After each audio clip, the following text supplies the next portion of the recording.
is our second week, and we're going to work more on vowel chunks. Okay, so the same thing that we did last week. All right, so I'm going to read the story, and you follow along, and then we'll take turns reading it together. Okay.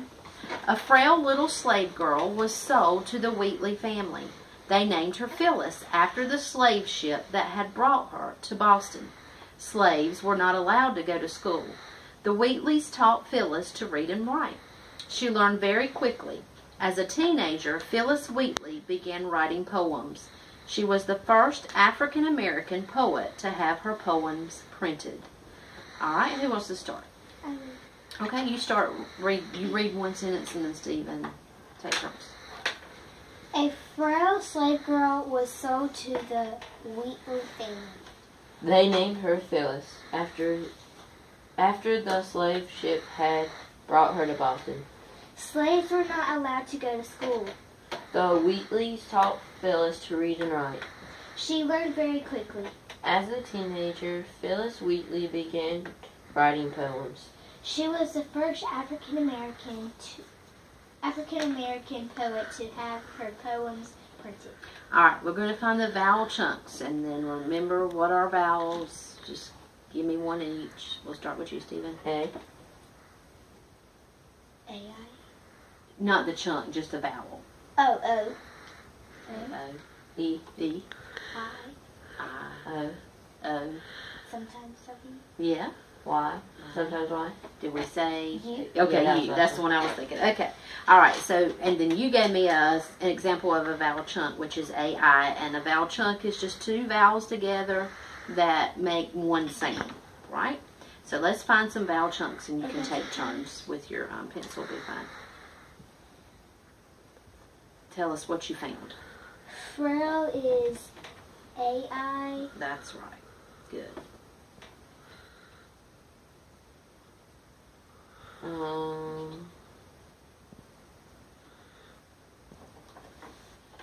Wheatley. EA. That's right.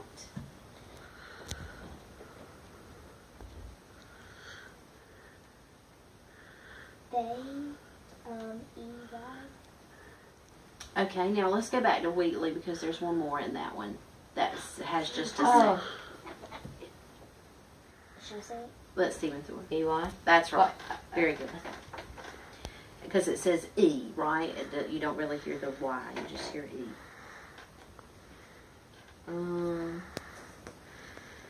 Yeah, and then we said that, so go to the next one.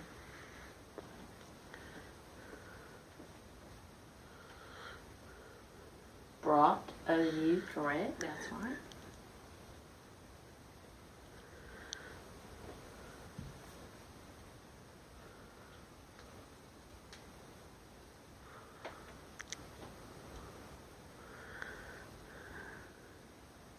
School.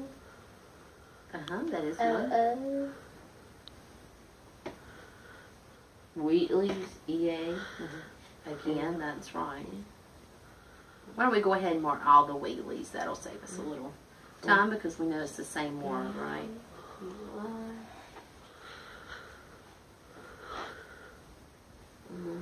Okay, there we go. Wheatley's.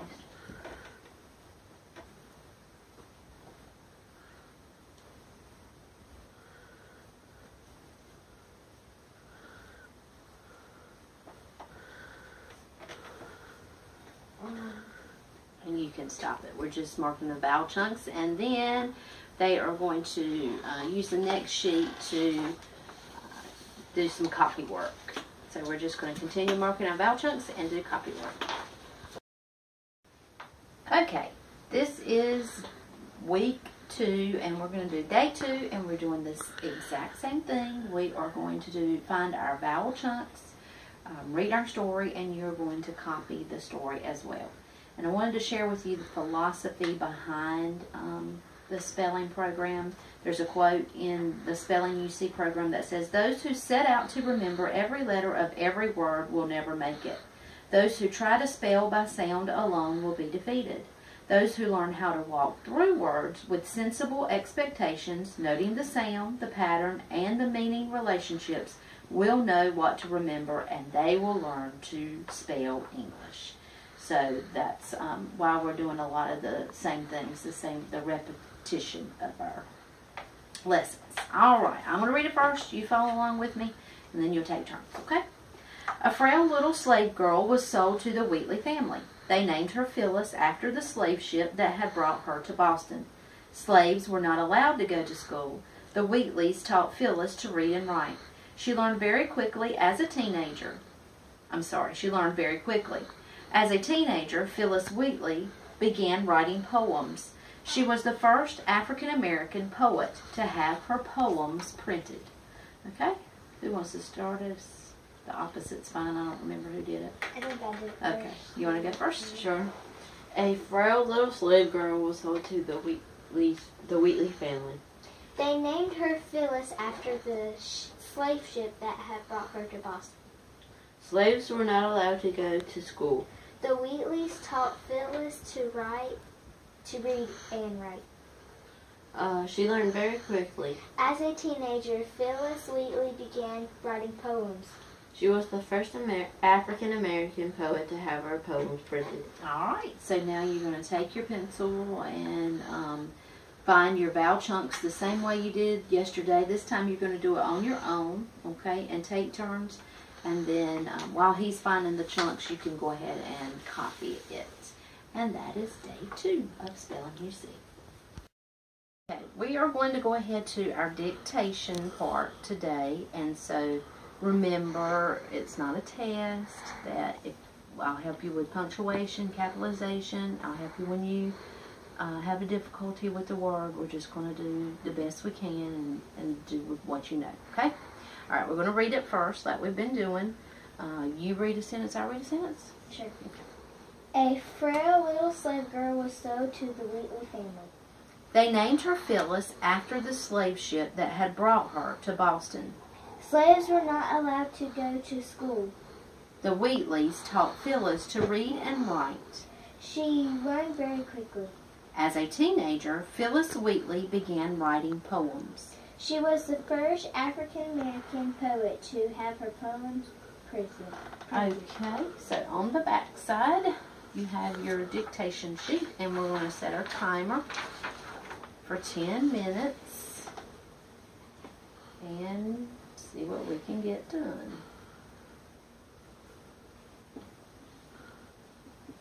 Okay. Our first sentence is, a frail little slave girl was sold to the Wheatley family. Can you repeat that after me right fast?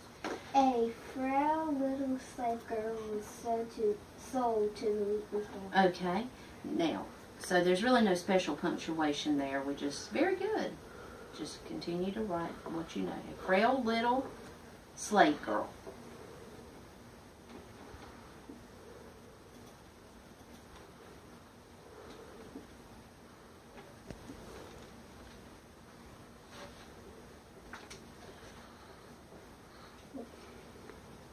Yeah, you can erase that one since it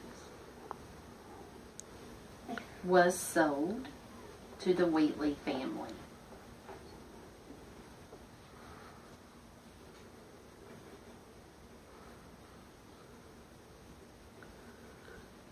Okay. Yeah, try that one again without the E and see which one looks better. Which one you think? You think that one's right? That's right. That is correct. So to the Wheatley family. Wheatley. Now that's the name, a name of a person. That's right. Do you remember how to spell Wheatley? That's very close. It's W-H at the beginning.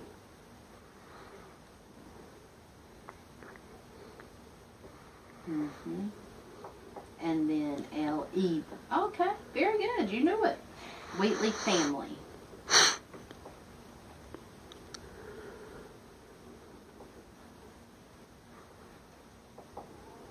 And the period. That's our first sentence. Okay, the next sentence is, they named her Phyllis after the slave ship that had brought her to Boston. They named her Phyllis. Yeah, you can just keep writing. Can you tell me the sentence? They named her phillis after the slave ship from her to That had brought her to Boston. had brought her to Boston. Okay, so they named her Phyllis. Good. Phyllis is a name, so we capitalize it. It's P-H. Everything there is right. You just need to add an H. Very good. Names can be spelled different ways. So. Like that?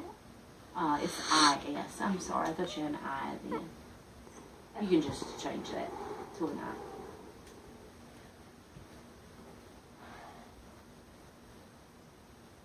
They named her Phyllis after the slave ship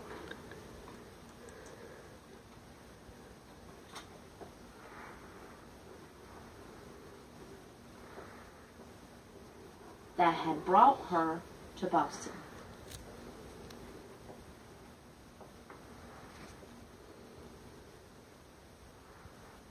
Had brought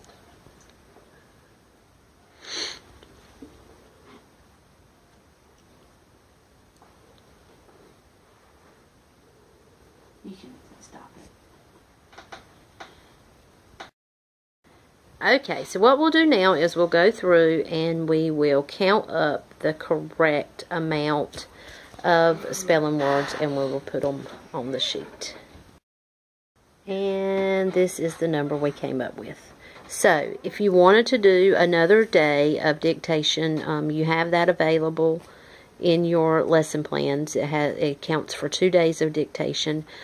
This week we are just going to go with 1, and since 42 is a pretty decent amount for a paragraph, we're going to stop here. And that is how Spelling UC works.